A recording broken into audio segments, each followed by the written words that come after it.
¿qué te parece a ti que aquí en España le den consentimiento, digamos, a los jóvenes a tan temprana edad de que puedan, digamos, decidir sobre, digamos, sobre su cuerpo, sobre decisiones médicas que pueden o no tener repercusiones al futuro en ellos mismos?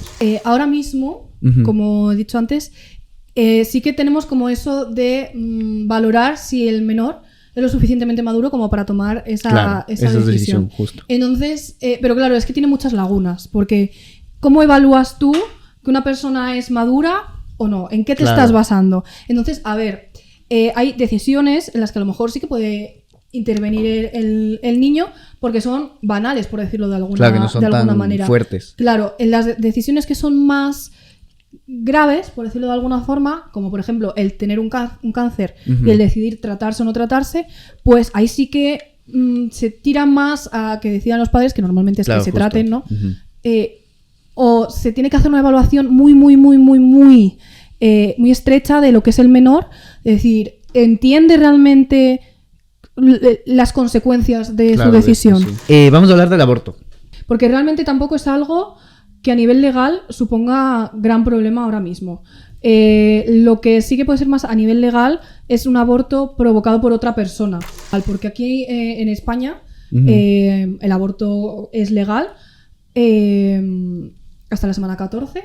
O la 22 si es por alguna alteración del feto, que entonces sí que se puede realizar también hasta la 22. Y la verdad que no supone un gran problema a nivel legal, porque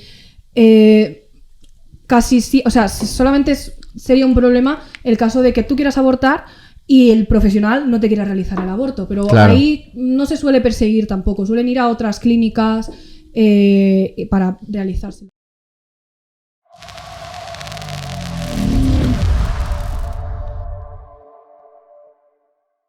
Pues bueno, chicos, bienvenidos a un episodio. Y antes de nada de empezar, he cometido muchos errores. El primero, el canal se llama Bielas y Birras, el podcast. Y hasta ahora no he puesto ninguna cerveza, ninguna biela, ninguna birra, como ustedes prefieran llamarle.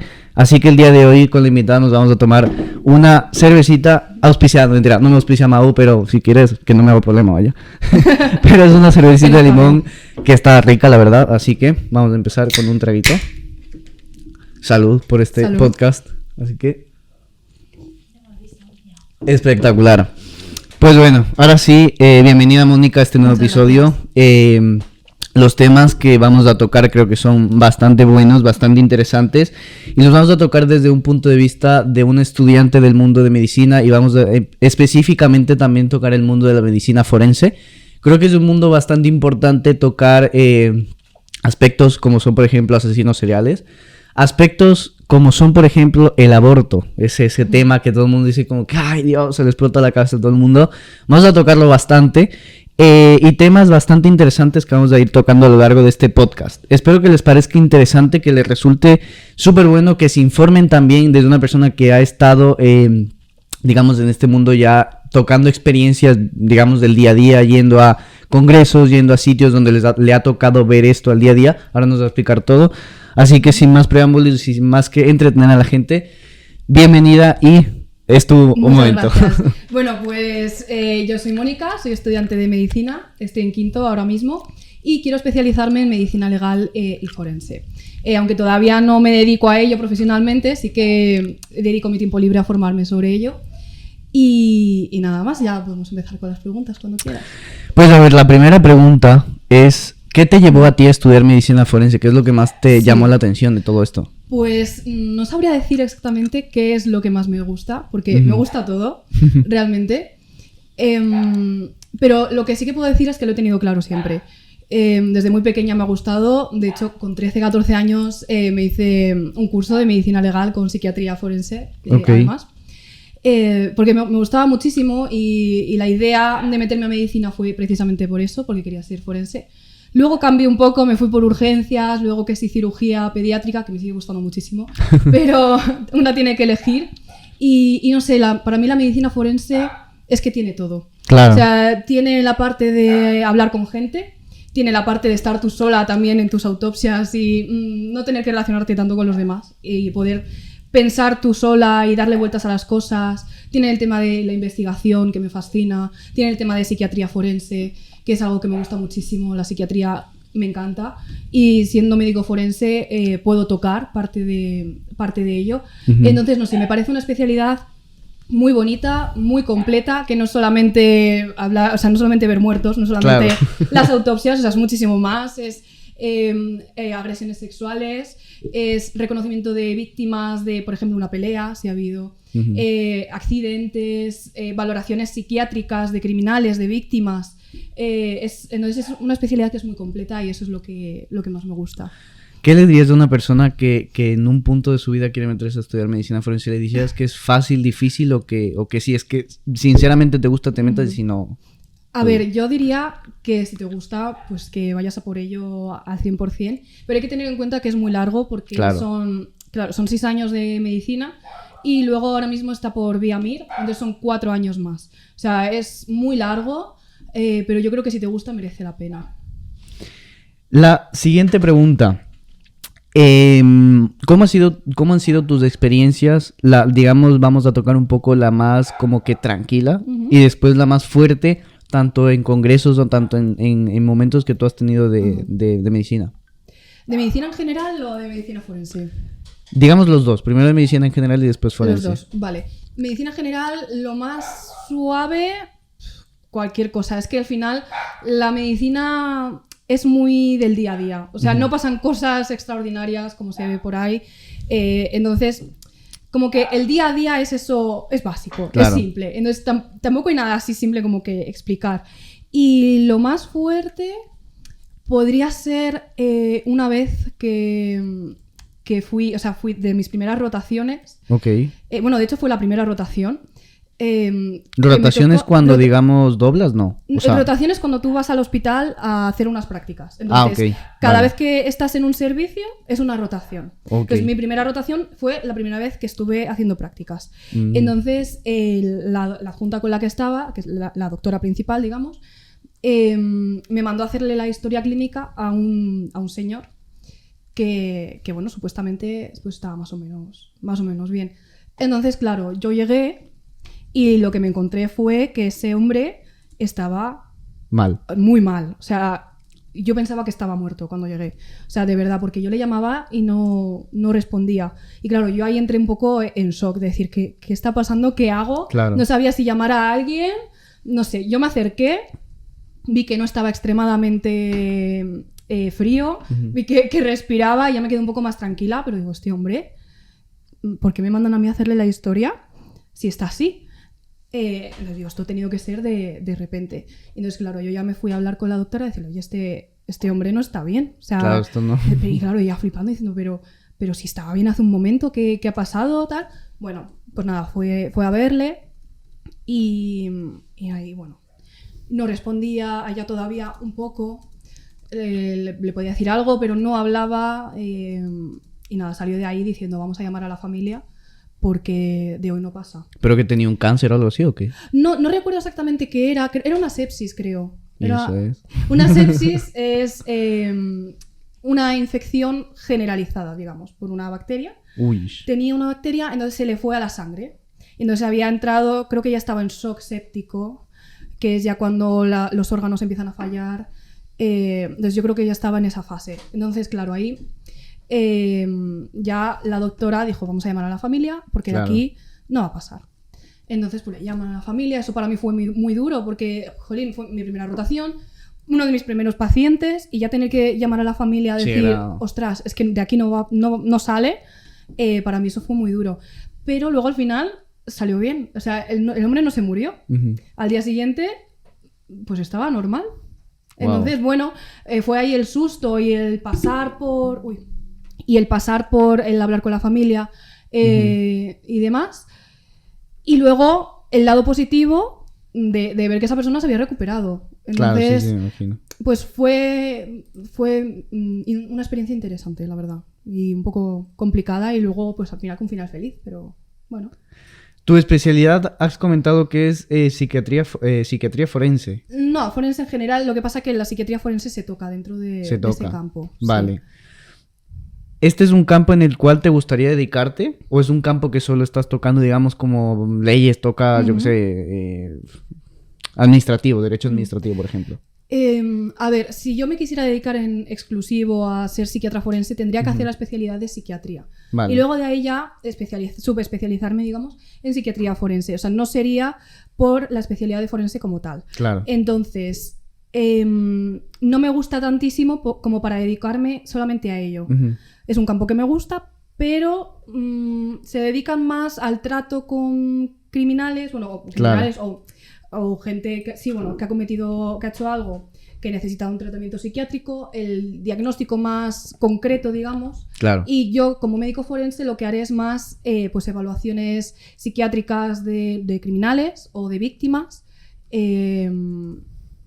Y el tema de las imputabilidades, sobre todo, que es si una persona que ha cometido un crimen va a ir a la cárcel o no, porque esté en plenas cualidades como para haberlo cometido realmente porque él ha querido cometerlo o bajo alguna cosa o bajo alguna circunstancia que le ha hecho cometer ese crimen y entonces no sería susceptible de ir a la cárcel o que esa pena sea menor. Entonces esas evaluaciones las hace el médico forense. No es que entra una psicóloga y le examina a la persona. No. O sea, tú si tienes dudas de yo qué sé, decir, es que creo que esta persona tiene un trastorno en concreto, pero yo como médico forense no puedo diagnosticarle ese trastorno. Claro. Entonces ya le mandas al psiquiatra forense. Entonces el psiquiatra forense es como el que ve los casos así más complicados. Sí. Pero la mayoría de casos, todos realmente pasan primero por el médico forense y luego ya de ahí es el psiquiatra forense el que puede verlo. Wow, qué heavy. A ver, quiero tocar un tema que hemos visto en películas, hemos visto como que... no he visto tantos casos digamos, en la vida real o en noticias, pero que creo que es un caso que a muchas personas tienen y que no sé si se nace con ello. La esquizofrenia, ¿cómo da lugar en las personas? ¿Se nace con ello con el tiempo, digamos, eres esquizofrénico, te haces esquizofrénico? ¿Cómo es ese tema? Es un poco mezcla. Porque realmente la esquizofrenia no se sabe muy bien al 100% cómo se origina. Claro. Pero tú tienes que nacer con una condición, o sea, con una predisposición a tener esa esquizofrenia. O sea, tienes una alteración genética que te hace que luego puedas desarrollar o no la esquizofrenia. Si tú no tienes esa alteración genética, luego no puedes desarrollar la esquizofrenia. Esas son las teorías que hay ahora, que luego lo mismo mañana sale otra distinta y lo desmonta todo. Pero en principio tiene que haber una base genética y de ahí ya los factores externos, como por ejemplo el uso de drogas, es muy típico, factores estresantes como maltrato, yo qué sé, cualquier cosa de esas, es lo que te puede hacer que tú desarrolles esa esquizofrenia, pero siempre con la base genética. Si no tienes esa base, ya no va a haber una esquizofrenia. ¿Y cómo puedes detectar, digamos, los síntomas de alguien que es esquizofrénico? O sea, que se empieza a volver loco, como suele ser en las películas, que empieza a ser así, o que ¿cómo puedes detectarlo? No. O sea, la esquizofrenia es mucho menos florida de lo que nos imaginamos. Realmente, cuando tú te das más cuenta de que una persona tiene la esquizofrenia es cuando está en el brote, que es cuando aparecen los síntomas que se dice positivos. Entonces, estos síntomas positivos no es que sean buenos, sino que son... lo que serían los delirios, lo que serían las alucinaciones, y no son tan llamativas como creemos. O sea, muchas veces esos delirios o esas alucinaciones son más de persecución o de que se creen que, en las mesiánicas que se dice que se creen que son el Mesías, que vienen a salvar el mundo, ¿no? Entonces no son tan llamativas como de es que me están hablando los demonios y quieren que te mate. No son tan así. Sí. Y luego, una vez que has pasado ese brote, es cuando normalmente, porque cada esquizofrénico tiene su forma de tener la esquizofrenia, digamos, vienen lo que vienen a ser los síntomas negativos, que son, pues, por ejemplo, alteraciones del estado de ánimo, como puede ser una depresión. Entonces se confunde muchas veces una depresión con una esquizofrenia, una esquizofrenia más bien al revés, con una depresión, o por ejemplo... como que socializan de forma extraña, limitan mucho sus movimientos, de hecho pueden llegar en algún momento a la catatonia, que es que se quedan así y ya está. O sea, como quietos mirando algo. Sí, algo así. Entonces pueden llegar a eso y eso sí que llama más la atención.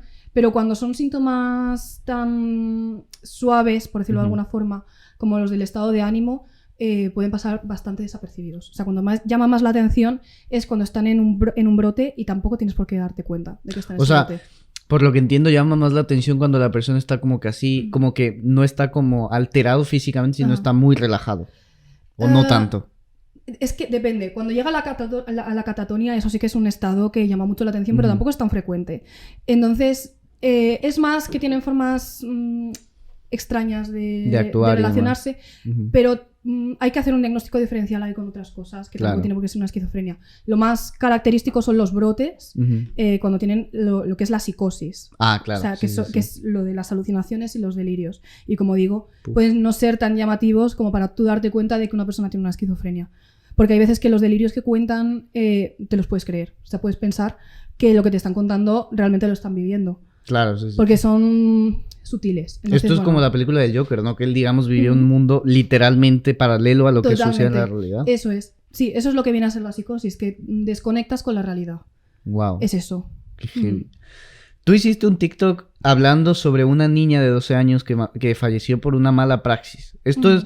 Yo quiero entender aquí algo. Esto es un fallo, digamos, que fue porque no detectaron, digamos, a tiempo, o porque en sí fue el sistema de salud de aquí de España, que no supo qué era lo que le pasaba realmente a esta chica, o qué fue lo que pasó con eso. Yo creo que fue un problema del médico. Del sistema de salud. No del sistema como tal, de los propios médicos como tal, porque era una patología muy fácil de diagnosticar, realmente. Entonces... esa niña pasó por 3 médicos. El primero, creo que aquí no tiene culpa de nada, porque realmente al principio lo que es una peritonitis, primero es una apendicitis. Claro. Entonces, esa apendicitis puede no dar unos síntomas tan característicos de apendicitis. O sea, puede empezar simplemente como vómitos, diarrea, dolor abdominal, entonces es inespecífico. Entonces, ahí lo lógico sería decirle a la madre... Pues mire, creo que su hija tiene una gastroenteritis, porque tiene todos los síntomas de una gastroenteritis. Claro.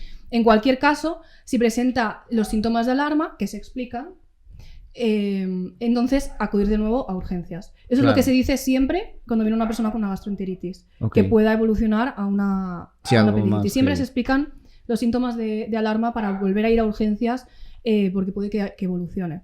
Entonces, este primer médico que vio a la niña...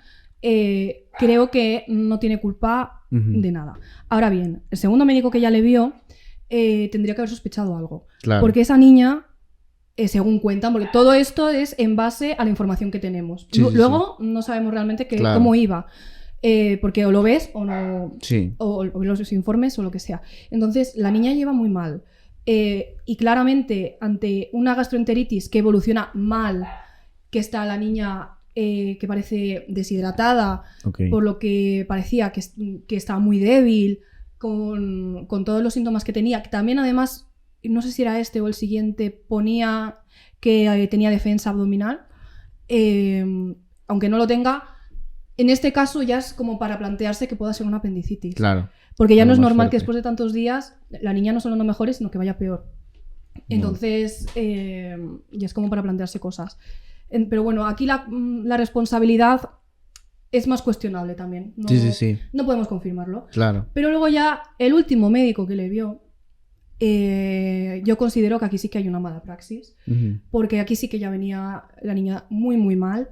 De hecho, es que falleció un día después. O sea, iba mal tanto ya viendo los exámenes y físicamente. Claro, sí. O sea, iba en el sentido de que no podía, según cuenta la madre, no podía ni moverse. Wow. Tenía mucha fiebre, y cuando ya tienes mucha fiebre, con una gastroenteritis normal, es complicado que sea después de tantos días. Pero bueno, o sea que puede ser, pero haz las pruebas pertinentes, ¿no? Sí. Entonces, como digo, venía la niña muy mal. Aquí sí que ya había defensa abdominal, que es cuando tú haces así en la tripa y saltas del dolor. O como que tu abdomen se contrae involuntariamente del dolor. Entonces, eso es, cuando eso aparece es porque hay un abdomen agudo. Esto quiere decir que el 90% de las veces es quirúrgico. Y si no encuentras una causa del por qué está ocurriendo eso, es quirúrgico siempre, porque tú tienes que abrir para ver qué está pasando. Porque es grave. Porque luego hay otras causas que no son quirúrgicas, pero si no sabes lo que es, tienes que abrir para verlo. Claro. Entonces, y en este caso es que no se hizo ni una mísera analítica. Porque en una analítica simplemente con que los leucocitos estén altos, claro, ya te das cuenta de algo. Ya te haces una idea de lo que puede estar pasando. O pides una PCR, una procalcitonina, eso ya te va a dar el diagnóstico realmente. Y aquí es que lo tiene que tener por las nubes. Y una ecografía, que la ecografía a día de hoy es muy accesible, es barata, lo puede hacer cualquiera a pie de cama. O sea, es que no sé, no hay excusa como para no haber diagnosticado eso. No veo o sea, porque siempre, siempre tenemos que pensar que no tenemos toda la información y demás. Pero me parece que el 99% de posibilidades es de que haya sido un error del médico aquí. Y aquí no me vale el tema de que es que está todo saturado. Claro, sí. Que no me vale todo eso. Porque es una clínica que es fácil de diagnosticar. Otra cosa es que te venga un cuadro, pues bueno, más sutil y que lo tienes en la sala de espera porque no parece nada y de repente es algo. Este caso estaba demasiado claro como para poner cualquier tipo de excusa. O sea, yo no lo veo... No. Y la chica, digamos, esta niña murió después de esta revisión. O sea, murió al día siguiente. ¿Y el diagnóstico fue de gastroenteritis o de qué fue? No, fue de peritonitis. Fue de peritonitis. Creo yo que cuando han dicho que es de una peritonitis purulenta es porque se le ha hecho una autopsia. Claro. Lógicamente me imagino que los padres lo pedirían o simplemente una autopsia clínica para ver qué ha pasado. Y una peritonitis, bueno, aquí puedes desmentirme, lo que entiendo yo es que, digamos, tienes una infección y se explota dentro de tu organismo, algo así, ¿o no? Sí, por decirlo de alguna manera es eso, sí. Okay. Que todo lo que es ¿cómo lo explico? Lo que es el abdomen, todo se llena de infección, básicamente. Wow. Sí. Y luego eso, claro, lo que pasa es que evoluciona una sepsis, como mencionábamos antes, y un shock séptico y al final pues acaban falleciendo. O sea, la niña entró en parada cardiorrespiratoria. Claro. Y claro, se le intentó reanimar, pero aún así se reanimó, pero al final acabó falleciendo. Porque ya era demasiado tarde. Uf. O sea, de hecho, a ver, yo critico una cosa mucho por Twitter y por redes sociales y es algo que yo también escuché. Por ejemplo, Auronplay una vez dijo...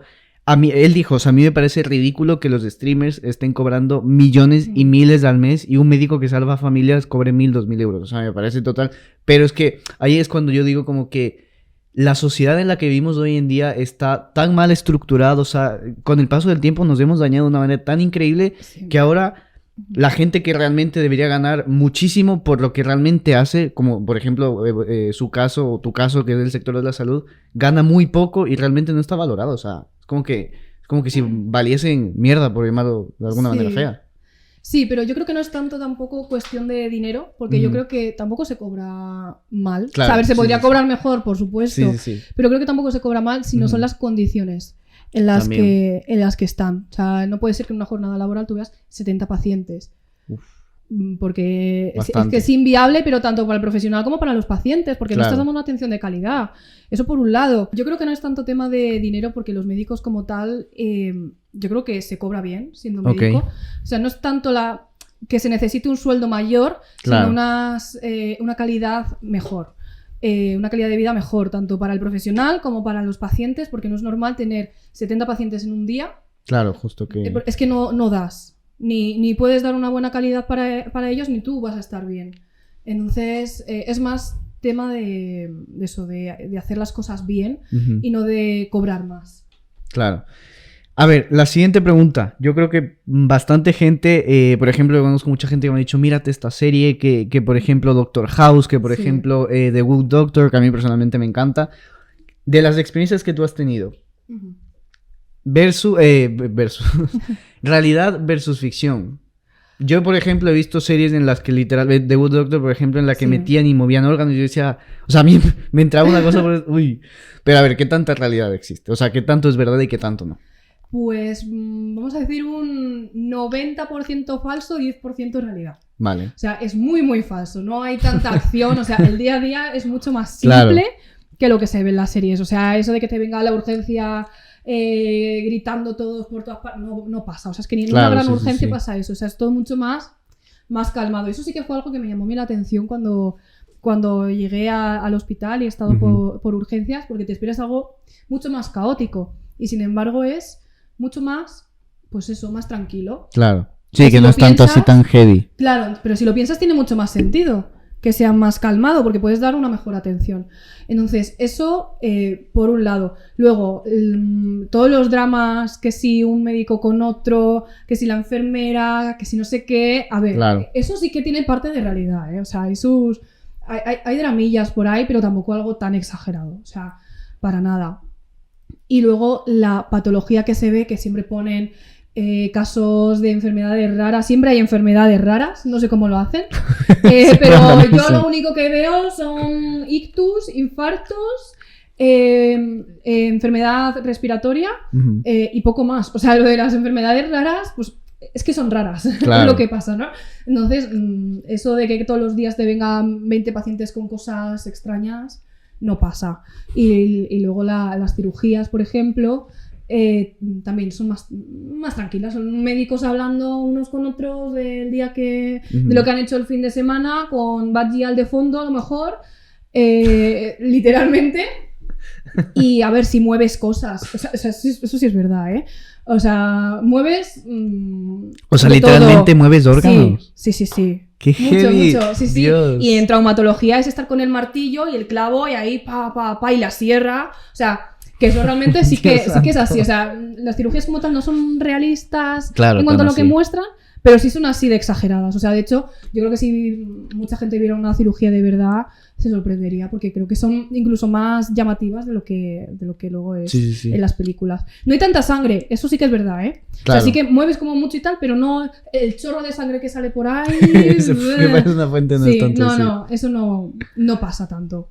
Qué pero heavy. Sí, se ve todo mucho, se mueve todo mucho. Sí. O sea, digamos que en el día a día, digamos, esto de las cirugías y de la medicina no es tan alterado y tan a ver, obviamente se entiende que en las películas o en las series todo es mucho más exagerado, exacto, para tener más rating y todo esto. No es tan así. No. Pero sí es real, pero sí no es tan así. Sí. Pues, o 40-60. No, 90-10. ¿Sí? Sí, 90-10. Wow.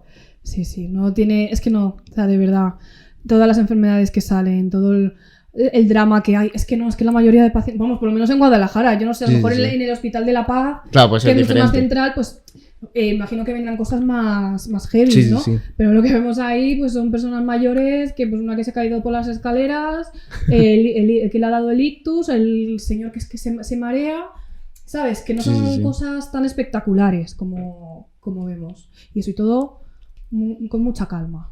Wow. O sea, yo pensaba... mira, te voy a hacer aquí una pregunta.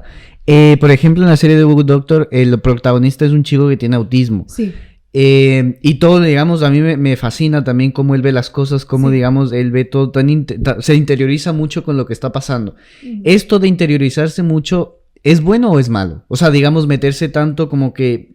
Cogerle ese sentimiento el momento de tú estar ya, digamos, hablando profesionalmente o en prácticas, ¿es bueno interiorizarse mucho o no es bueno porque después puedes llegar a tener problemas tú? A ver, con la situación, como es lo que le pasa al de Good Doctor, yo creo que es bueno lo que él hace. Él al final visualiza todo. Claro. Y yo creo que eso es algo que tendemos a hacer, vamos, yo por lo menos lo hago. Yo siempre que pienso en una enfermedad, lo veo. Claro, sí. Me hago la imagen mental de lo que está pasando, porque yo no memorizo, yo lo veo. Entonces, el meterte en eso, el meterte en lo que es un paciente con su patología, ver todo lo que puede estar pasando, valorar todas las opciones y no solamente ir a la más simple, eso está genial y yo creo que es lo que deberíamos hacer, porque muchas veces es verdad que vamos esto es esto y hasta que muchas veces aciertas, pero a lo mejor el que no lo es, pues te lo pierdes, ¿no? Eso por un lado. Entonces, sigue, perdón. Sí, no, nada. Pero luego lo que es el tema de empatizar con los pacientes y sentir tanto, yo creo que cierto grado de empatía hay que tener. Claro, sí. Vamos, yo creo que es obligatorio tener empatía para ser un buen médico, porque hay muchos médicos que sí que sabrán mucho de medicina, pero si no tienes empatía y no le llegas a los pacientes, al final no estás haciendo nada. O sea, pero a ver, yo digo empatía en el sentido como que tú decirle la verdad de lo que tienes iba a decir al cliente, al paciente, pero de una manera como que directa. A ver, tenemos que ser sinceros. O sea, como profesionales es nuestra obligación decir la verdad. Ahora bien, ser tan directo y decir te vas a morir mañana. Claro, sí, no es tan... No hay que ser tan así. Hay que tener psicología, hay que saber hablar con los pacientes y poner las cosas claras sin dramatizarlas, pero sin quitarles importancia tampoco. Hay que ser claros, hay que ser sinceros. Claro. Si a una persona le quedan 3 meses de vida, tú se lo tienes que decir. Pero se lo tienes que decir Suavemente. Suavemente, eso es. Porque al final, cómo tú das una mala noticia... También puede influir le mucho, va a influir, ¿no? vamos, 100%. Sí, o llegarle a una hija y decirle que su padre se va a morir o que se ha muerto. Heavy. No es tan fácil. Claro, entonces, claro, hay como un protocolo de dar malas noticias, que es llevar a la persona a la que le vas a dar la mala noticia a un sitio en el que esté solo, una habitación, sentado, y dar toda la información.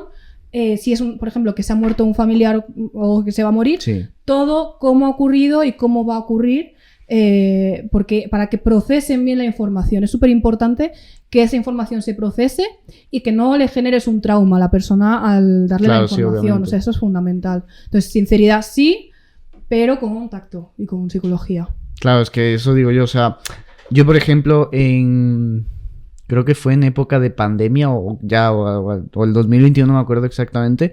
Pero yo, por ejemplo, hice un podcast con un amigo de Barcelona que estaba estudiando todavía medicina. Y él decía que, claro, que él se había encontrado en prácticas ya con doctores con los que él había estado, casos en los que les decían a los pacientes una cosa que él se quedaba como que, oye, pero dale tranquilo. O sea, obviamente tiene algo malo, pero tampoco le va a decir como que, oye, te vas a morir mañana, lo siento. Pues sí. Claro. Sí, porque... No, hay que hacerlo con cuidado. Gracias, ¿no? Claro, y dar toda la información y dar todas las opciones, porque es que muchas veces también tenemos complejo de salvadores, y que nosotros no estamos ahí para salvarle la vida a todo el mundo, que a lo mejor una persona tiene un cáncer... Se me ha desconectado, Lili. Sí, el mío también. Da igual, no problema. Bueno, que a lo mejor una persona tiene un cáncer, que le van a quedar 3 meses de vida y tú la única opción que le das es darle quimio y radioterapia. Y a lo mejor lo que esa persona quiere es morir tranquila, irse a paliativos directamente y no sufrir más. Porque a lo mejor la quimio le da 2 meses de vida más. Y tú solamente le estás dando esa opción, no le estás dando la opción de decir, es lo que tú quieras. Puedes o tratarte para ganar estos meses de vida o no, con estas condiciones, o puedes no hacer nada. Nunca damos como esa opción, y eso es algo que, jolín, cada uno tiene derecho a elegir sobre su propia vida y su futuro. Aquí yo tengo una pregunta. Digamos que tú estás con un cáncer terminal y te queda, yo qué sé, 2 meses de vida o 3, por ejemplo. Ese decir como que, oye, ¿quieres, ya que digamos que te desconectemos, por llamarlo de alguna manera, o quieres tú realmente tener una quimioterapia para máximo tener 6 meses de vida? ¿Esa opción la tiene que decidir el paciente o la familia de él? O sea, de él o ella. Vale, eso va a depender de cómo esté el paciente. Si el paciente es consciente, tiene la capacidad de decidir, entonces es el paciente el que toma la decisión. Independientemente de lo que quiera la familia. O sea, si ese paciente quiere irse a paliativos directamente, se va a paliativos, aunque la familia te esté insistiendo día y noche. Es decisión del paciente. Ahora bien, si ese paciente no es capaz de decidir por sí mismo, porque esté en un coma, porque tenga un Alzheimer avanzado, por un retraso de cualquier cosa, en ese caso es el médico es la familia, el que va a decidir sobre el paciente. En ningún caso es el médico el que tiene la decisión final, a no ser que se pueda producir un encarnizamiento terapéutico. Que eso quiere decir que el tratar va a hacer más mal que bien. En ese caso sí que es el médico el que puede decir, no vamos a seguir tratando porque no vamos a conseguir nada, lo único que vamos a hacer es que la persona sufra más. En ese caso sí que es el médico el que decide, pero si no es el paciente, y si el paciente no puede decidir, es la familia. A ver, la siguiente pregunta. Tú hiciste un TikTok sobre el MIR. El MIR de lo que pudiste explicarme antes, y es un poco, digamos, un examen que tú das. Sí, efectivamente. Es un examen para seguir estudiando, porque hay mucha gente que piensa que es una oposición, lo llama oposición, y sí lo llamamos oposición, pero no es una oposición como tal, porque tú lo que estás haciendo es hacer un examen para seguir estudiando y luego ya tendrás que opositar en un futuro para tener tu plaza fija. Yo creo que es algo importante tener en cuenta. O sea, ese es, digamos, el examen que toda persona debe dar para entrar al sector de la salud en España, a cualquier parte. No. Es para la gran mayoría de especialidades, sí, pero hay otras especialidades que no necesitan un MIR. O sea, de hecho, medicina legal y forense hasta el año pasado no necesitaba un MIR y ahora lo han creado.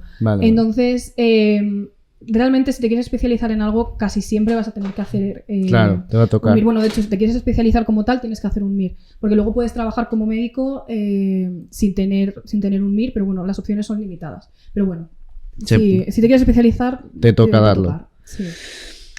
Ya hablamos de la empatía. Ahora el siguiente tema que quiero tocar es el que quería mostrarles, que era un poco sorpresa. Este es un tema polémico. Vamos a hablar un poco de lo que es el tema que hoy en día es, como digo, es polémico, que todo el mundo habla de él y es como que se resalta. Vamos a hablar del aborto. A ver, el aborto. ¿Cómo podrías decir desde tu experiencia lo que has vivido, lo que has visto, el aborto en el tema forense, pero en el tema legal? Vamos a ver un poco el tema legal. ¿Cómo puedes decir? ¿Has visto experiencias que te han tocado? ¿Has visto experiencias que han sido como que difíciles? ¿O no o las que has visto has dicho como que se han podido sobrellevar, digamos, de alguna manera? A ver, yo realmente experiencia de haberlo vivido como tal, como haciendo prácticas de medicina forense, no lo he tenido que ver, porque realmente tampoco es algo que a nivel legal suponga gran problema ahora mismo. Lo que sí que puede ser más a nivel legal es un aborto provocado por otra persona. O sea, no un aborto porque tú quieres abortar, claro, sino que una persona te agrede y te provoca un aborto. Claro, entonces, en ese caso es cuando más va por tema legal, porque aquí en España el aborto es legal hasta la semana 14, o la 22 si es por alguna alteración del feto, que entonces sí que se puede realizar también hasta la 22. Y la verdad que no supone un gran problema a nivel legal, porque casi sí, o sea, solamente sería un problema el caso de que tú quieras abortar y el profesional no te quiera realizar el aborto, pero claro, ahí no se suele perseguir tampoco, suelen ir a otras clínicas para realizárselo, porque claro, también es que se atienen a la objeción de conciencia y hay muchos profesionales que no lo realizan. Pero como tal, medicina forense es más a nivel eso de agresiones que causan un aborto. Pueden causar, ok. Yo vi un TikTok que tú hiciste este año, si no me equivoco, en enero, más o menos aproximadamente, y que según pude ver el TikTok y video que tú creaste, te tocó un poco. Yo quiero hablar un poco de este TikTok que tú hiciste sobre el levantamiento del fallecimiento de Noche de Reyes, cómo sucedió esa muerte repentina, qué parte de eso fue lo que a ti te llegó, o sea, te llegó y te tocó y dijiste, me siento no muy bien. Sí, a mí lo que más me afecta siempre cuando veo un levantamiento no es el fallecido como tal, claro, sino todo la circunstancia que lo rodea. A mí me da igual ver un cadáver, realmente no me supone un trauma. Lo que me afecta es ver a la familia, claro, ver el ambiente en el que estaba viviendo si voy a su casa, el ver, por ejemplo, que esa persona había cenado una sopa, que se había sentado al sofá para prepararse para irse a dormir, que ya tenía la cama abierta para irse a dormir y que se quedó en el sofá. Eso fue un caso que tuve, por ejemplo.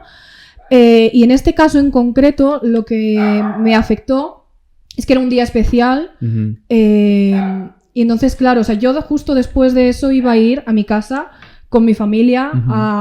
Para mí es una noche muy especial. Claro, entonces, a pasar esa noche con ellos y el pensar que ese hombre no iba a poder ir con su familia ese día, claro, que su familia ya no iba a poder tener ese día con él, ni ninguno más, pero como que en días así en concreto como que te afectan más, ¿no? Y ves, por ejemplo, que había comprado un roscón de Reyes sin azúcar porque era diabético, entonces ya sabes como que se iba a su casa a comérselo con su familia, que luego al final también nos lo confirmó la hija.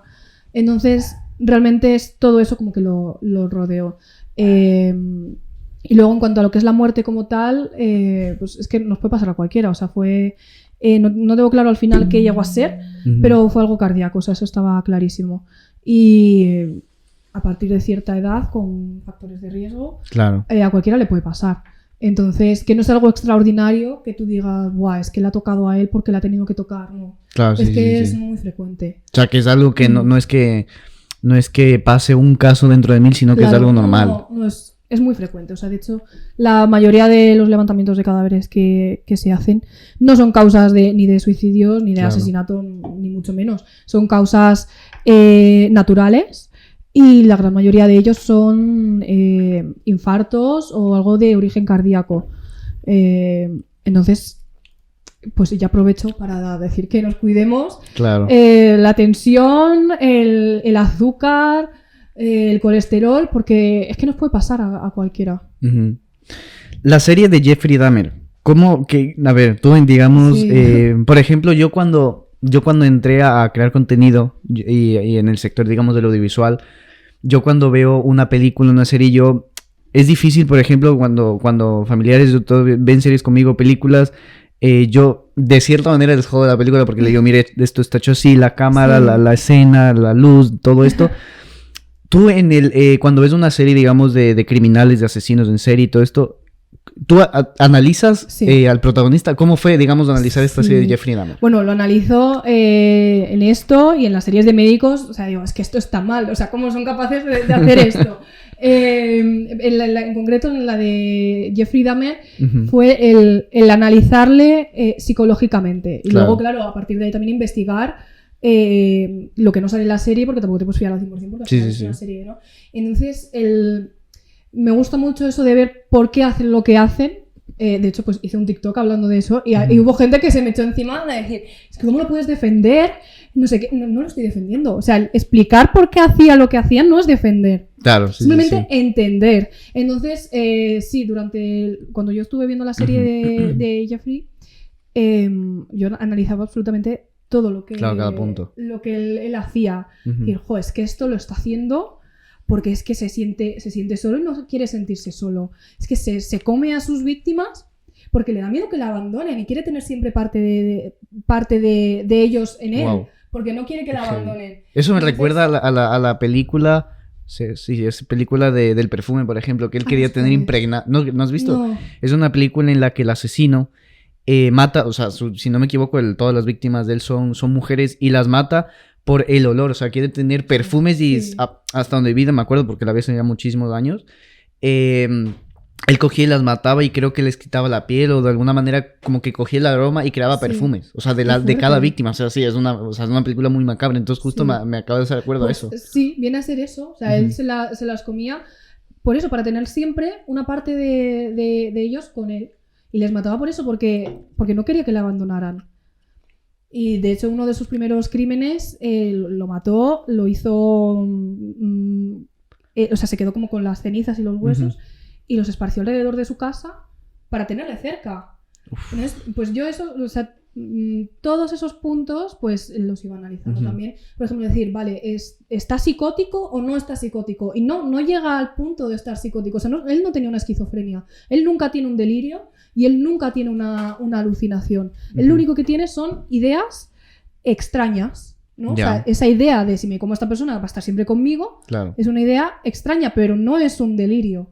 Por ejemplo, ahí me surge una pregunta. Por ejemplo, cuando vemos una película, una serie o en las noticias ya de un asesino serial, todos estos asesinatos que estas personas cometen es porque, como bien tú dices, o tienen un brote de algo, o es que realmente están mal mentalmente, o sea, psicológicamente, mejor dicho, o porque directamente les surge algo en la vida, es como ¡pum!, un brote y lo hacen, o por qué, o sea, ¿cómo? Eso, como dijiste antes, imagino que lo hace el psicólogo forense o médico forense. No, fíjate, esto lo hace el médico forense. Eso. Sí, esto lo hace el médico forense. Es todo el tema de lo de la imputabilidad. Entonces, hay de todo. Hay gente que tiene trastornos psiquiátricos, que hacen lo que hacen por ese trastorno psiquiátrico, pero aún así es culpable de ello. Hay gente que no tiene nada y lo hace pues porque sí. Claro, o sea, porque, por ejemplo, una persona que es psicópata tiene un trastorno psiquiátrico que es la psicopatía, pero realmente eso no le impide el pensar por sí mismo y el tomar la decisión de decir voy a matar a una persona. Entonces, ahí esa persona, por mucho que tenga un trastorno psiquiátrico, va a ir a la cárcel. Claro. Porque él ha podido decidir. O sea, la imputabilidad se basa en tener la capacidad de decidir y el entender lo que estás haciendo. Pero esa capacidad de decidir, esto lo puede hacer, digamos, estando, digamos, sin medicación y con medicación, en los dos casos. Sí, claro, por supuesto. O sea, siempre hay que valorarlo todo. O sea, porque tú también puedes tener un brote psicótico y habrá que ver si has tenido el brote psicótico o no, y tú no estás con ninguna medicación. Y hay personas que tienen la esquizofrenia, que están hipercontroladas con medicación, que cometen un crimen y no ha sido a causa de un brote, ha sido porque le ha dado la gana. ¿Sabes? Que no hay que relacionar el tener un trastorno psiquiátrico y cometer un crimen, que ya ese crimen haya sido a causa de ese trastorno psiquiátrico. Hay que valorar muchas cosas. Y ya te digo que la gran mayoría de crímenes que se cometen lo hace gente que luego normal, que es normal, o la psicopatía. Es que la psicopatía es un problema brutal, porque al final tampoco tiene cura. Porque tampoco es una enfermedad como tal, es como un trastorno de la personalidad. Pero la gran mayoría no son esquizofrénicos, que se le va la pinza y matan a alguien, o tú que tienes un brote psicótico y matas a alguien. Es que eso es una concepción que no es real. Realmente no son agresivos. Entonces, por eso hay que valorar absolutamente todo y tampoco caer en el estigma, ¿no? De, es que tiene esto y ha sido, pues, no, es que a lo mejor simplemente se le ha ido la perola y le ha dado la gana, ha querido matar a alguien y no ha sido porque te esté en un brote ni nada. Entonces, hay muchas cosas que valorar. Realmente no es tan sencillo, pero eso, la gran mayoría... Y digamos, esto, normales. A ver, digamos, pongamos un ejemplo. Pepito es una persona que tiene una enfermedad mental, es una enfermedad psicológica. Sí. Y digamos, ahora en enero va al psicólogo para ver porque esta persona siente que le está pasando algo. Sí. Y digamos, el asesinato o los asesinatos los empieza a cometer desde marzo. El psicólogo se da cuenta de que esta persona tiene problemas durante cuántas sesiones antes de que puedan pasar estos asesinatos. Puede darse cuenta o puede no darse cuenta. ¿En serio? Sí. Hay veces que es muy claro. O sea, por ejemplo, yo conozco de un caso, tampoco puedo hablar mucho de ello porque no sé hasta qué punto. Claro. Pero bueno, que él iba diciendo que es que quería matar a no sé quién, porque es que eran sus enemigos, y que ya lo había intentado, pero que se había vuelto a su casa porque era de día y le veían. Entonces, pues hombre, eso es un caso que dices, es que tú tienes que ingresar involuntariamente en el psiquiátrico porque eres peligroso para la sociedad. Pero hay otros que a lo mejor están perfectamente, o sea, bueno, tienen cualquier cosa, tal, y no se le pilla y de repente cometen un crimen. O sea, hay gente que sí que habla de ello y gente que no, y que pilla de sorpresa. Que a lo mejor había alguna pistilla por ahí. Claro, pero no sé, tampoco... Sí, que es mínima, digamos. Sí, depende mucho. Tú fuiste hace no mucho, si no me equivoco, no estoy seguro si es este año o el anterior, a un seminario. Un seminario de un congreso. ¿Cómo estuvo eso? Cuenta un poquito tu experiencia, ¿qué tal te fue? Pues fue muy chulo, o sea, fue de psiquiatría forense. En concreto estaba enfocado en el menor de edad. Entonces aprendí un montón, porque claro, no es lo mismo valorar a un menor de edad que valorar a una persona diferente, adulta. imagino. Y también dentro de los menores de edad, dependiendo de la edad que tengan, tienes una forma u otra de evaluar. Sí. Porque un niño de 3 años, por ejemplo, tú tienes que hablar con él en el momento en el que han ocurrido los hechos. Claro. Porque luego es que no se van a acordar o pueden inventarse cosas, no porque se lo quieran inventar, sino porque la imaginación pues hace su efecto. Claro, a lo mejor a una chica que tenga 16 años, pues no va a haber tanta variación entre lo que diga en un primer momento con lo que pueda decir dentro de un tiempo. Claro, pues es diferente. Claro, entonces todo eso pues lo aprendimos. También aprendimos, por ejemplo, los entornos en los que era más peligroso para poder desarrollar un trastorno de la personalidad o para que pueda haber abuso en el menor. O, por ejemplo, también algo muy importante para cualquier médico, no solamente en el tema forense, es el tema del consentimiento en el menor de edad. Claro. Porque está el tema de lo del menor maduro, que es como a partir de qué edad puede ya decidir por sí mismo. Ahora mismo es a partir de los 16, pero se considera que menos de 16, si es muy maduro, puede tomar decisiones sobre su propia salud y no es los padres los que lo deciden, pero que es muy complicado realmente. Entonces todo eso pues, lo estuvimos tratando y la verdad que me encantó. Fui yo sola, además, ahí a Cáceres y ahí... ¿no fue aquí en Madrid? No, fui a Cáceres. Mira. Yo me cogí el tren y me fui. Mira. Me fui yo sola y además estaba allí la forense con la que hago prácticas. Entonces súper bien, estás sin confianza. Con ella, pero fue de sorpresa, claro. ¿Sabes? Y entonces pues al final se me hizo muy ameno. A ver, yo quiero aquí hacerte una pregunta. ¿Qué te parece a ti que aquí en España le den consentimiento, digamos, a los jóvenes a tan temprana edad de que puedan, digamos, decidir sobre sobre su cuerpo, sobre decisiones médicas que pueden o no tener repercusiones al futuro en ellos mismos. ¿Qué te parece a ti? O sea, ¿te parece bien o crees que debería haber una edad en la que tanto ellos mentalmente estén preparados como que psicológicamente y sabiendo como que, oye, me va a pasar esto en mi vida, pero sé que las consecuencias a futuro las voy a poder de cierta manera tener controladas para que no me repercutan a mí psicológicamente? ¿O crees que la edad, como está actualmente, está bien? Ahora mismo, como he dicho antes, sí que tenemos como eso de valorar si el menor es lo suficientemente maduro como para tomar esa decisión. Justo. Entonces, pero claro, es que tiene muchas lagunas, porque ¿cómo evalúas tú que una persona es madura o no? ¿En qué te estás basando? Entonces, a ver, hay decisiones en las que a lo mejor sí que puede intervenir el niño porque son banales, por decirlo de alguna, que no son tan manera. Fuertes. Claro, en las decisiones que son más graves, por decirlo de alguna forma, como por ejemplo el tener un cáncer y el decidir tratarse o no tratarse, pues ahí sí que se tira más a que decidan los padres, que normalmente es que se traten, ¿no? O se tiene que hacer una evaluación muy estrecha de lo que es el menor, es decir, ¿entiende realmente las consecuencias de su decisión? Esto, sí.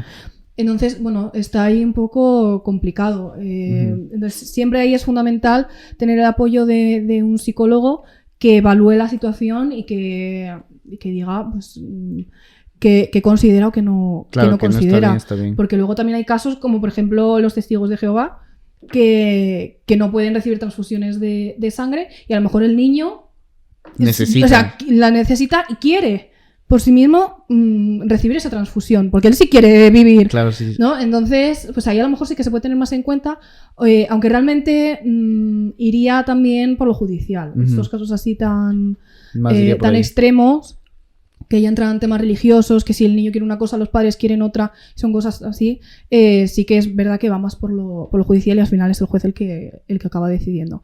Pero sí, yo creo que tiene que haber ahí un ten con ten, ¿no? De cosas un poco más banales, pues bueno, puede decidir el niño. Cosas más graves, pues hacer una evaluación importante de la madurez. Y de los últimos cambios, digamos, legales, y que yo he visto varios doctores, por ejemplo, en TikTok y en Instagram, en la televisión, que han salido de los últimos cambios que se han dado en España, ¿crees que, digamos, están bien hechos o crees que igual debería haber ese porcentaje de equilibrio? Pero con respecto a qué en concreto? Por ejemplo, de la ley trans, digamos. La ley por trans. Ejemplo. A ver, es un tema complicado. Claro. Yo creo que por lo menos en menores de edad, mayores de edad no me voy a meter, pero yo creo que en menores de edad, al final los niños son muy susceptibles a creer cosas que no son. Claro. Entonces, que hay niños que lo tienen hiper claro y realmente son trans. Claro. Pero hay otros que simplemente llegan y porque me gusta ponerme falda ya soy una chica. Porque también se guía mucho por el tema de los roles de género. Y no tienen esa conciencia de lo que es ser mujer, que bueno, que eso también es un debate, que es mujer o que es hombre, es un debate. Pero yo creo que ahí sí que tendría que haber una evaluación psicológica para ver si realmente lo que el niño está sintiendo es real. Claro, o no es real, para ya seguir adelante. O sea, y ya hablo de tema de hormonación o cosas más serias. Claro, porque eso no tiene retorno. Claro, por eso mismo. O sea, porque por ejemplo, que el niño te llegue diciendo que es una niña realmente y que tú le trates de ella, eso realmente tampoco repercute demasiado porque es algo que luego, si el niño o la niña resulta que se ha equivocado, tampoco tiene una gran repercusión en su futuro. Entonces, pues bueno, ahí vale, pero cuando ya entramos en cosas irreversibles a unas edades tan jóvenes, es muy necesario estar muy seguro de que lo que el niño está sintiendo es realmente lo que está sintiendo y que no es algo condicionado por lo que es los roles de género, la sociedad. O simplemente porque los niños también son muy de repente quiero ser tal, ¿no? O sea, quiero ser astronauta, ¿no? Pues un poco lo mismo puede ocurrir con esto. Y como digo, pues muchos pues realmente lo serán, pero por eso para que esos niños que sí que son puedan hacer su transición y tener esa seguridad de que realmente va a salir bien, creo que es fundamental una evaluación psicológica. Más que nada eso, para estar seguros. Yo te hablo de esto porque hace poco, no sé si viste la noticia de que una chica que fue no sé si al médico o al psicólogo, no estoy seguro. Tú realmente lo que estás viviendo es que te sientes creo que era de chico a chico, si no me equivoco. Y claro, salió hace poco en las noticias diciendo que le han cagado la vida porque en realidad era como digamos decir, un brote que realmente ella no se sentía así, sino que era solo el momento de que estaba confundida. Claro, pero era ya mayor de edad. Sí, si no me equivoco, sí. A ver, pues mira, es que siendo mayor de edad, tú ya eres responsable de tu Claro, acto. justo. Entonces, si tú en un momento, o sea, si yo llego mañana y me pongo a pensar y digo, es que soy hombre y voy adelante con la transición, soy consciente de que es mi decisión el seguir adelante con la transición. Y claro, es mi responsabilidad el evaluar eso correctamente. Porque yo soy mayor de edad y tengo esa capacidad de decidir y de evaluar todo a largo plazo. No como un niño que se guían más pues, por el juego, por muchos otros factores. Pero una persona que ya es mayor de edad... pues ya digamos tiene más moral para decidir. Claro, o sea, ya tienes la capacidad de decidir para tu futuro. Entonces, ¿que te has equivocado? Pues te has equivocado, no pasa nada. Pero no le eches la culpa al profesional que te evaluó. Porque es que a lo mejor en ese momento también o lo hizo mal, porque tampoco sabemos realmente cómo fue eso. Pero si salió que sí y tú seguiste adelante, al final es tu responsabilidad porque eres mayor de edad. Claro. Entonces, bueno. Bueno, a ver, ahora sí cambiando un poco de tema de este tema polémico, no mentira. A ver, quiero volver un poco al tema de los asesinos seriales. Tú hiciste un TikTok y si no me equivoco también un video en YouTube sobre Jeffrey Epstein, o Epstein, no sé cómo se dice realmente. Sí, bueno. ¿Puedes hablar un poquito de ese caso, toda la información que tú sacaste y conversar un poco de eso? Sí. A ver, Jeffrey no era un asesino como tal. O sea, al final ahí lo que viene es que sí que era un criminal, por supuesto. Claro. Pero luego todo lo polémico viene después cuando él muere. Claro. Entonces, él era un multimillonario que lo que hacía era, junto con su pareja, bueno, tenía una relación un poco extraña con la persona con la que estaba, captaban a niñas con el pretexto de vente a mi casa, me haces un masaje, te pago y ya está. Vale, ¿qué pasa? Que eso... O sea, digamos, eso fue solo al principio. Al principio, claro. Eso fue escalando a que, bueno, incluso desde el propio principio era más o menos así.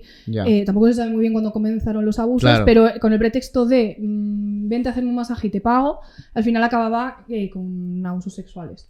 Entonces, eran menores de edad, lógicamente. Todos. Hasta donde yo sé, sí, pero por lo menos la mayoría. Sí. Eso seguro.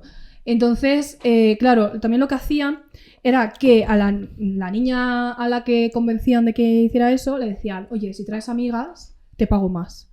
Wow. Entonces, al final eso fue un esquema piramidal. De 1, a 2, a 3, a 8, muchísimas. Claro, ¿qué pasa? Que este hombre, así muy resumido, se relacionaba con gente de las altas esferas. Con mucha gente de las altas esferas.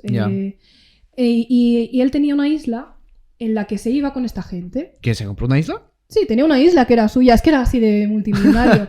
Wow. Entonces, sí, él tenía su isla y se llevaba a sus amigos ahí. ¿Y qué pasa? Que se llevaba también a las niñas. Para sus cosas. Prestársela también a la gente que había ahí. Entonces, claro, llega un punto en el que uno de los padres de una de las niñas lo denuncia. Y aquí es cuando se empieza a caer. Claro, al principio lo único que hicieron fue meterle en la cárcel durante un año, creo que fue, año y poco, y simplemente creo que era por prostitución de menores, o sea, no, sí, algo de eso, por pedir, por requerir una prostitución de menores era, pero no sé exactamente cuál era por lo que estaba condenado. El caso es que fue un año y poco y además es que tenía unas condiciones de vida ahí dentro de la cárcel brutales. O sea, que estaba ahí heavy. Bien. Y de ahí salió... Vale, bien, o sea... bien. Vale. O sea, él estaba como Dios en la cárcel. Claro, de ahí sale y en vez de cambiar y dejar de hacer las cosas, pues sigue con lo suyo. Porque claro, sí. Y al final, no sé exactamente cómo... Fue escalando el tema de lo de las denuncias, se fue haciendo más fuerte y al final pues ya le metieron a la cárcel y le iban a juzgar por todo lo que había hecho. Entonces, de repente, bueno, él dijo un día que se quería... Bueno, intentó suicidarse, no lo consiguió, y le metieron en una celda de protección antisuicidios. Vale. Que se supone que ahí tiene que estar con un compañero siempre. O sea, guardias... ¿pero qué compañero también preso o digamos un compañero guardia? Preso. Ah, preso. Preso. Siempre... ¿Y no decían nada si le mataba o algo? Ya... No, da igual. Eso da lo mismo. El caso es que estuvieran siempre acompañados. Había cámaras y un guardia tenía que estar pasando constantemente. Cuando le meten ahí, de repente un día, pues por lo que sea, estaba solo. Las cámaras no funcionan. Y los guardias se quedaron dormidos. Y al día siguiente apareció muerto, que se había colgado. Oh, shit. Y claro, esto da mucho que pensar, porque él tenía rotos 3 huesos del cuello. Ya. O sea, tenía la tiroides por todos lados, el ilioides.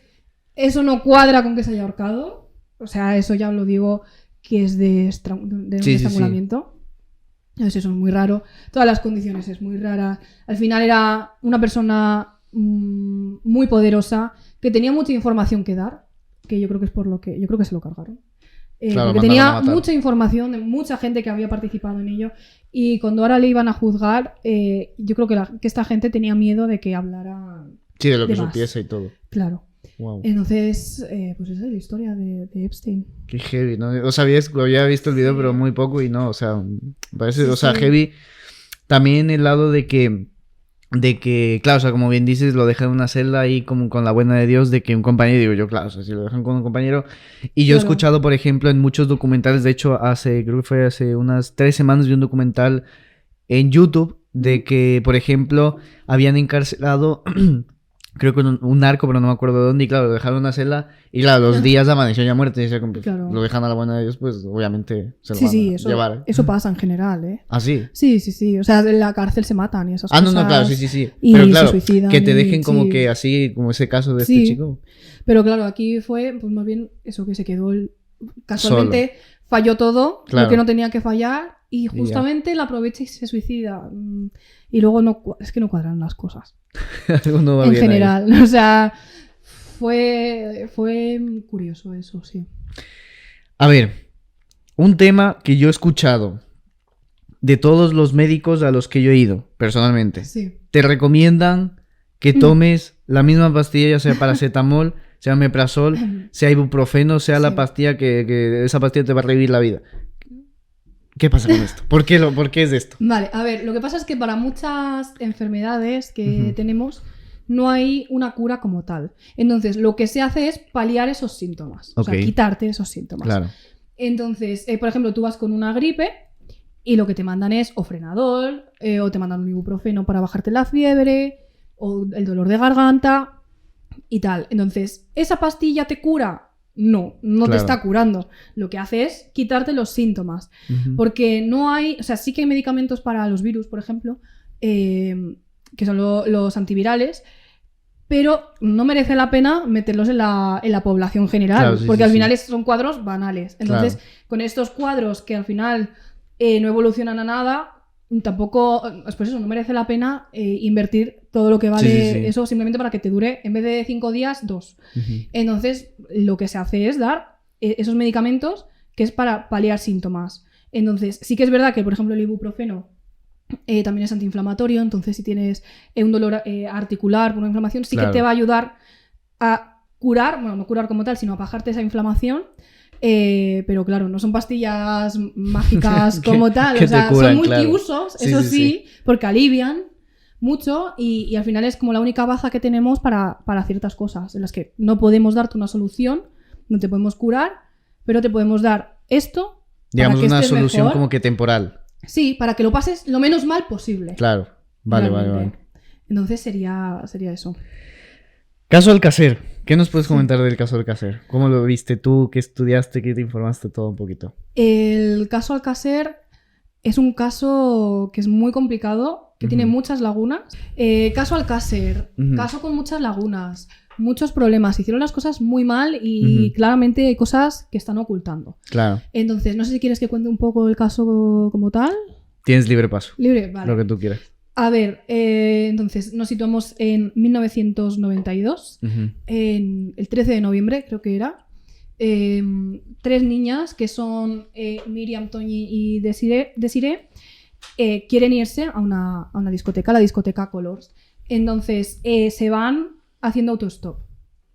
Desde la casa de algunas de las amigas. Sí, desde Alcácer van hasta la discoteca. Vale, primero cogen un primer coche, hacen un autostop y les dejan en una gasolinera, en Picassent.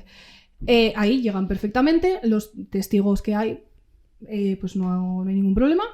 El primer coche les deja en una gasolinera en Picassent y supuestamente llegan perfectamente.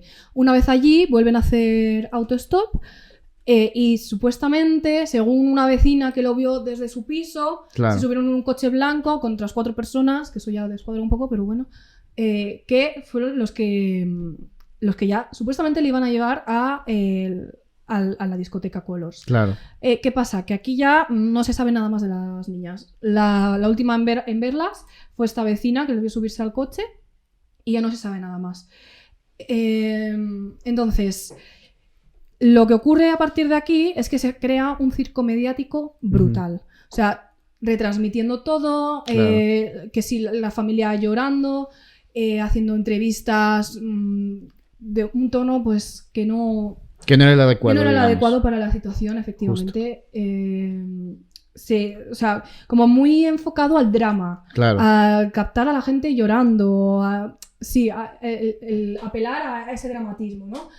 Entonces, esto se da hasta que al final, no sé exactamente cuánto tiempo después, pero 1 mes y algo, 70 días, 2 meses creo después, aproximadamente, más o menos fue eso, 1 mes, 2 meses, aparece en como un acantilado, que es el de la Romana, aparece un cadáver. Lo que ven eran unos apicultores que de repente ven una mano sobresalir de la tierra con un reloj. Claro, ellos al final pues van a la policía, cuentan lo que han visto, van... O sea, solo ven una de las... O sea, un cuerpo de los 3. Claro, vale. Sí. Entonces van a decir lo que ha pasado. Allí se lo toman con calma la policía. Bueno, y ya pues suben y empiezan a desenterrar. Y claro, ¿qué pasa? Que sale un cuerpo, sale otro y sale otro. O sea, encontraron los 3 de lado, imagino. No, uno apilado encima del otro. Estaban los 3 apilados. Ya. Entonces, aquí ya se empezaron a hacer cosas mal porque, por un lado, no se hicieron fotos a medida que se iban sacando los cuerpos. O sea, se llegó, se hizo una foto y no se hizo foto de cada paso que hacían. Y esto es fundamental. El ver cómo estaban los cuerpos es súper necesario para ver si realmente lo que tú estás viendo coincide con lo que te han contado. Con luego, bueno, sí, con lo que te puedan contar, o si coincide con lo que te vayas a encontrar luego en la autopsia. Todo es importantísimo, porque todo te da información de lo que ha pasado. Claro, sí, correcto. Y si coincide o no coincide. Y eso no se hizo. También se encontraron objetos que supuestamente eran de las niñas por ahí alrededor.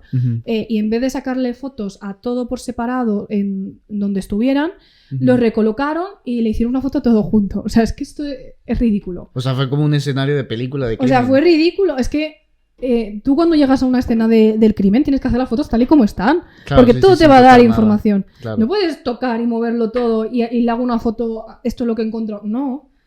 O sea...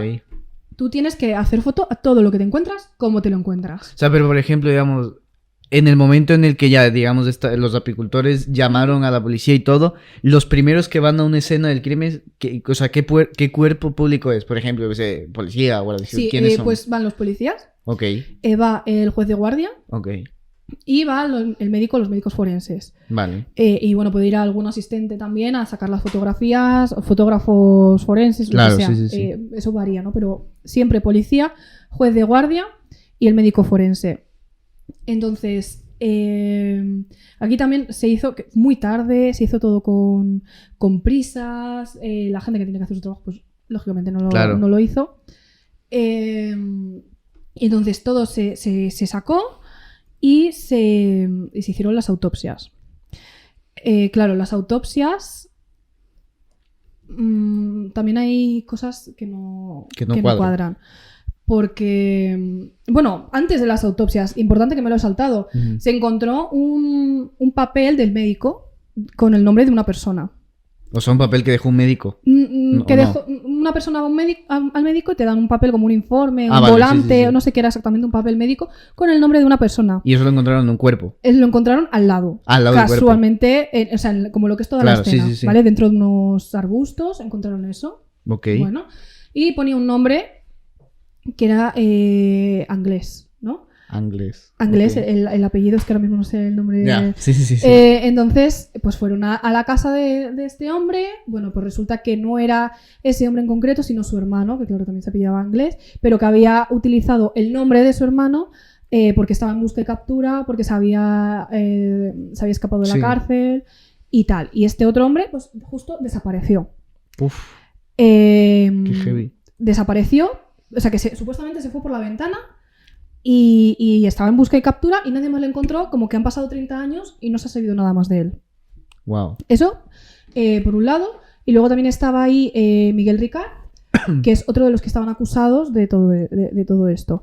Entonces, bueno, se hacen las autopsias, se ve que, por ejemplo, una de las niñas tenía un nudo hecho como unas esposas, o sea, estaba como muy bien hecho. No era un nudo que hace una persona que no tiene ni idea de atar. O sea, con una esposa de los que... Sí, o sea, pero con una cuerda. Ah, con una cuerda. Con una cuerda hecho como si fueran unas esposas. O sea, es un nudo muy característico. Sí, súper específico. Muy específico. Eso es que no puede hacer cualquier persona. Yo no sabría hacer un nudo así. O sea, que eso ya te descuadra. Decir, es que unas personas de a pie que no tienen ni idea... Pues bueno... Luego también en esa autopsia primera se lavaron los cuerpos.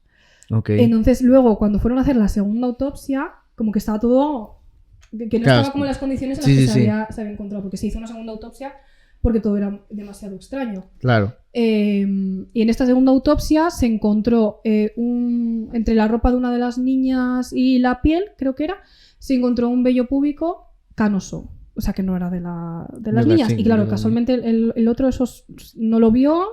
Se encontró también en la columna vertebral de una de las niñas incrustada una cruz de Caravaca. Que es el otro, parece ser que tampoco lo vio. O sea, algo tan... Claro. Pero bueno. Y al final se llegó a la conclusión de que las niñas habían sido ejecutadas a punta de pistola. Les pegó un tiro en la cabeza. Claro. Es importante. Y de eso murieron. Vale. Las niñas, en teoría, por lo que ha contado Miguel Ricard y bueno, las conclusiones y demás, habían estado en una cabaña justamente en la Romana, ¿no? Había una cabaña y habían estado allí durante unos días.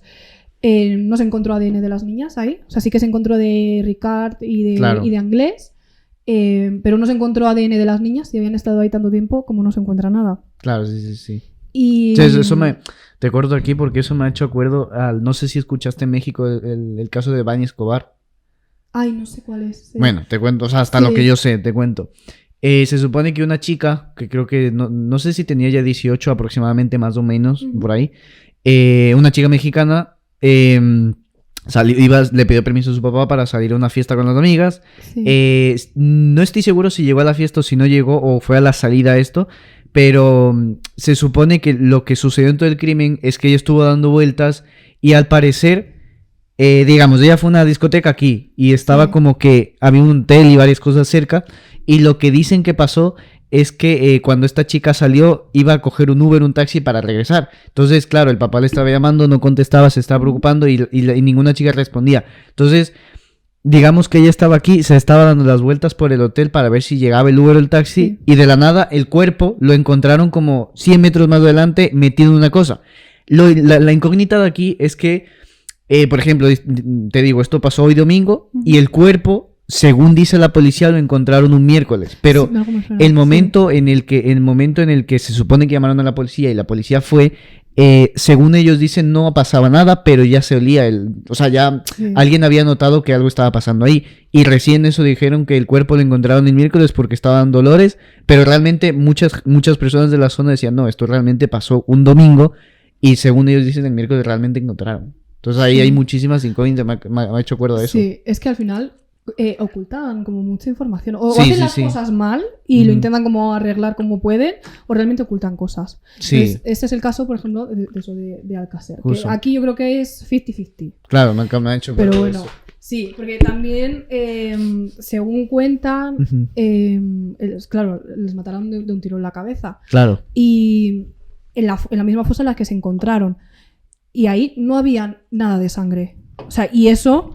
Un tiro en la cabeza es que, sí, o sea, vamos, es brutal. Dejó un charco. No hace falta ser médico para saber. Claro, sí. ¿no? Entonces, es como que no cuadra. No cuadra. Y en caso de que lo hubieran hecho en la caseta de la romana, tampoco tiene ningún sentido porque tampoco había sangre.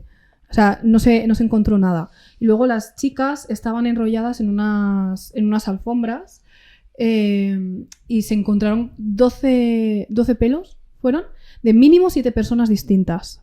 Wow. 7. Y me estás diciendo que solamente son 2 los culpables. Claro, sí. O sea, yo creo que les quisieron...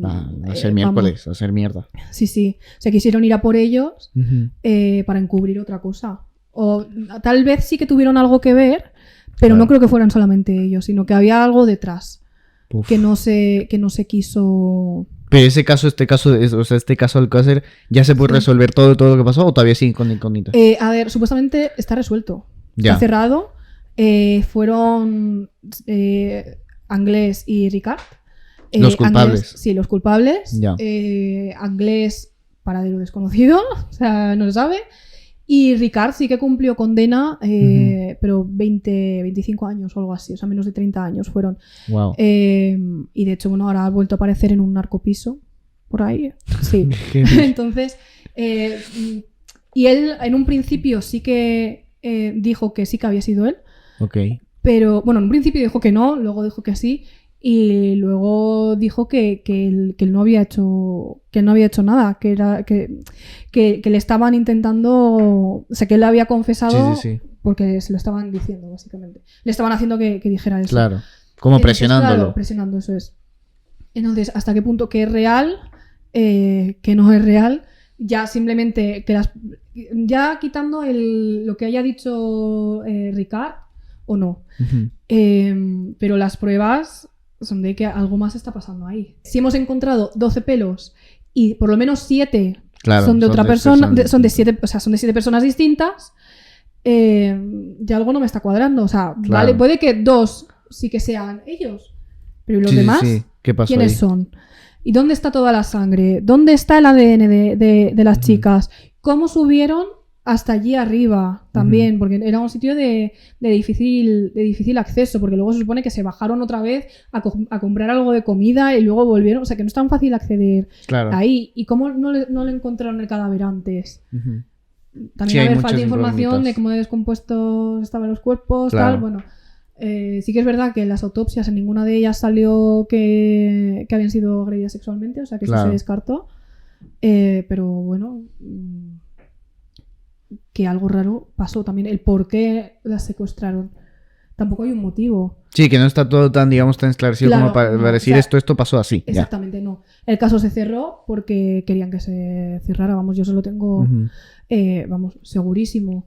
Y claro, luego también en torno a eso volvemos al tema del circo mediático que hubo de hacer un programa en directo de la familia, hablando de cómo se habían encontrado las niñas, de que estaban muertas y la familia llorando, todas las familias, ahí en un anfiteatro, bueno, un teatro fue en Alcácer con público. Es como, es que esto esté pasando, sí, o sea, es increíble, es muy heavy. Entonces es un caso que destaca tanto por cómo se hicieron las cosas y los resultados, como por el circo mediático que hubo a su alrededor. O sea, que es un caso complejo. Sí, o sea, que tiene su lucha. Sí, muchas cosas. Y también hay cosas que hay gente que dice que los hechos se dieron de tal forma, hay otra gente que dice que los hechos se dieron de otra. Entonces también como que la información está diversificada. Sí. A ver, ahorita está, no de moda, sino ahorita está en boca de todos el tema de la niña esta que desapareció hace muchísimos años, Madeleine McCann, o McCann, eso. Sí. ¿Qué es lo que has podido ver e investigar hasta ahorita? ¿Qué podrías contarnos sobre eso? Y en concreto con lo de la chica que ha salido. Sí, que ahora. dice que es de ella. Vale, en resumidas cuentas, Madeleine era una niña de 3 años que desapareció en Portugal. Los padres dejaban a la niña en los apartamentos y se iban a cenar. Supuestamente desde donde ellos estaban veían la puerta del apartamento. Y a cada rato pues iban a ver que los niños estuvieran bien, porque eran los padres era esta familia con otra familia de amigos. Entonces eran varios niños y iban a verlo. Y de repente Madeleine no estaba. Claro, todo fue muy raro porque al final después alquilaron los padres un coche, porque se tenían que quedar allí para la investigación. Alquilaron un coche y en ese coche encontraron ADN de Madeleine, cuando supuestamente la habían alquilado después de que la niña hubiera desaparecido. Eso ya es raro.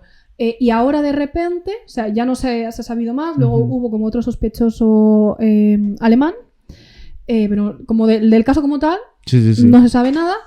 A lo largo del tiempo han aparecido varias chicas que decían que podía ser Madeleine, pero se ha descartado la idea rápidamente. Y ahora pues ha aparecido otra chica que es polaca, que dice que puede ser ella. Claro, o sea, por un lado, el hecho de que se encontrara ADN en el coche alquilado de los padres ya es como... Claro, ya es algo. La niña igual viva no está y además los padres probablemente tuvieron algo que ver. Sí. No sé, igual fue un accidente y se la llevaron y tal, cualquier cosa. Pero hay algo raro hay. Y luego, la chica como tal sí que se parece, o sea... Tiene bastante parecido. De edad, ella tiene 21 y Madeleine tendría 19, pero realmente puede pasar por una chica de 19. Eso tampoco es algo que me llame... O sea, que realmente coincide. Y lo que más llama la atención, de lo que hablo precisamente en el vídeo, es el coloboma, que es la rajita que tiene en el iris Madeleine y esta chica, ¿no? Como que la pupila está alargada. Entonces, el coloboma es algo que no cambia a lo largo del tiempo, tú naces con ello y ya está. Y el coloboma de esta chica, aunque estaba en el mismo lado, pero es distinto al de Madeleine. Entonces, es muy, muy, muy, muy, muy improbable que esa chica sea Madeleine. Claro, justo. Y bueno, es que de hecho han salido fotos de la madre de esta chica y es que es un calco de la hija. O sea, que es muy probable que sí que no sea verdad. Que la chica haya sufrido sus abusos y sus cosas y que realmente creyera que podría ser Madeleine es otra cosa. Yo no creo que lo hiciera con maldad ni con intenciones de ganar fama ni nada. Pero todo apunta a que no. Ahora se va a hacer la prueba de ADN de todas formas. Bueno, claro, sí.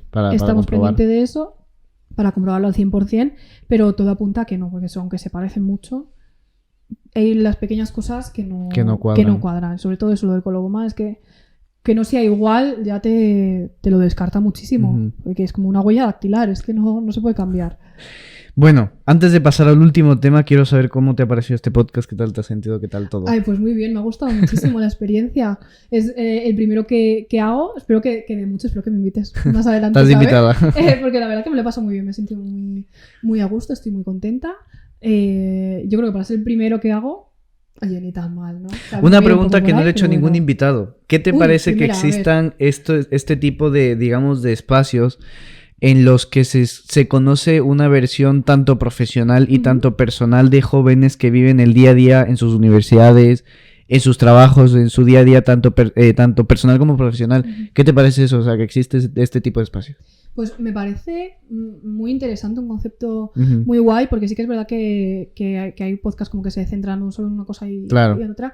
Y yo creo que los profesionales son personas y las personas son profesionales también. Entonces está muy, muy guay que se mezclen el concepto de yo como profesional y de yo como persona, porque al final somos lo mismo, pero siempre se deja como una de lado. Entonces, como que se separa. Y entonces el que se junten ambas cosas y te permita conocer a esa persona y conocer lo que hace, me parece que está muy guay. Como que te da, no sé, como más sensación de entender lo que hace. A ver, tú subiste hace 4 días exactamente un video sobre granjas de cadáveres. O sea, a ver, yo te voy a decir lo que yo he escuchado y lo que yo pienso. Vale. Yo he escuchado que, por ejemplo, esto más en gente como que, digámosle, hippie, más o menos, que, digamos, quieren enterrar a personas o a seres, digamos, queridos en estas granjas para que, digamos, crezcan los árboles con sus espíritus, o sea, algún tema un poquito más trascendental, digámoslo así, pero también un poco me parece un poco macabro, sinceramente. Sí. ¿Cuál es tu opinión sobre esto? A ver, realmente no es como para enterrar a los familiares y tal, es más que bueno, que habrá gente que lo haga. Claro, sí.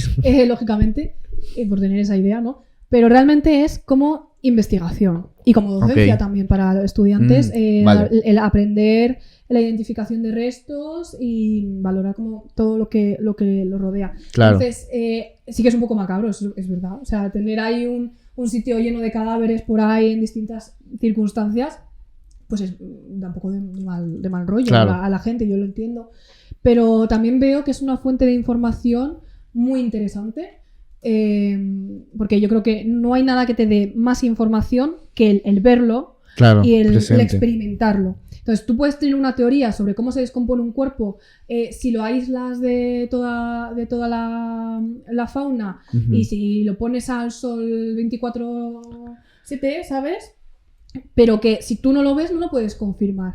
Entonces, el tener algo que te permita ver si lo que tú piensas es real, uh-huh, creo que ayuda mucho, sobre todo para el tema de resolver crímenes. O sea, estos no creo que obviamente sea, digamos, el único uso, mejor dicho, llamémosle así, de que estos campos sean solo para investigaciones, uh-huh, como del sector de la salud. Imagino que también tendrán otros fines, ¿no? O solo tiene ese. El principal es eso, es investigar. Okay. No solo crímenes, claro, sino en general cómo se descompone un cuerpo, para estudios. Para estudiarlo como, uh-huh, tal, sí, según las circunstancias. Claro. Y luego eso, lo que te comentaba de docencia para la identificación de okay, restos y demás de estudiantes. Que eso creo que solamente lo he visto en el de Tennessee, okay, que es el original. De ahí sacaron, digamos, de ahí. Sí, empezó el de Tennessee, uh-huh, y luego de ahí fue expandiéndose, y eso en Estados Unidos hay 7. Wow.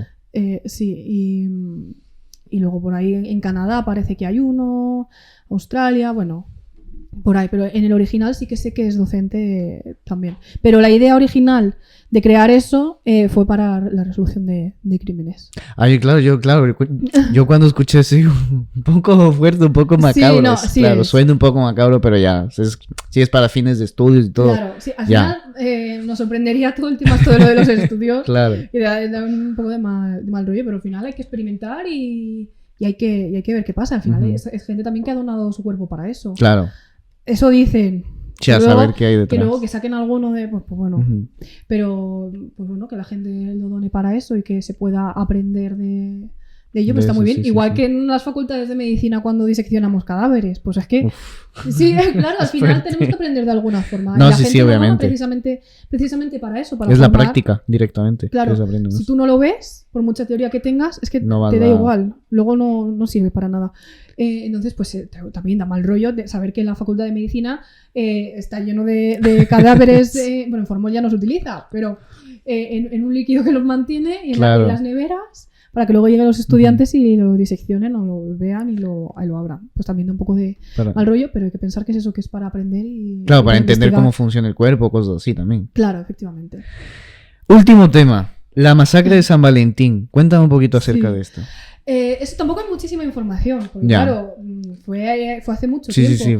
Pero parece ser que había 2 bandas. Digamos pandilleros, ¿no? ¿En sentido pandilleros, no? No, bandas de droga. Ah, ok. Mafias. Mafias, Eso, mafias. Entonces estaba la de Al Capone. Vale. Y había otra que no me acuerdo ahora cómo se llamaba, pero como que era de su enemigo. Sí. Entonces, pues el día de San Valentín llega unas personas, creo que eran 4 o así, uh-huh, vestidas de policía a el sitio en el que estaba esta otra mafia. Y entonces ellos dicen que es una redada, que se pongan contra la pared. Uh-huh. Y cuando se ponen contra la pared, se ponen a pegar tiros.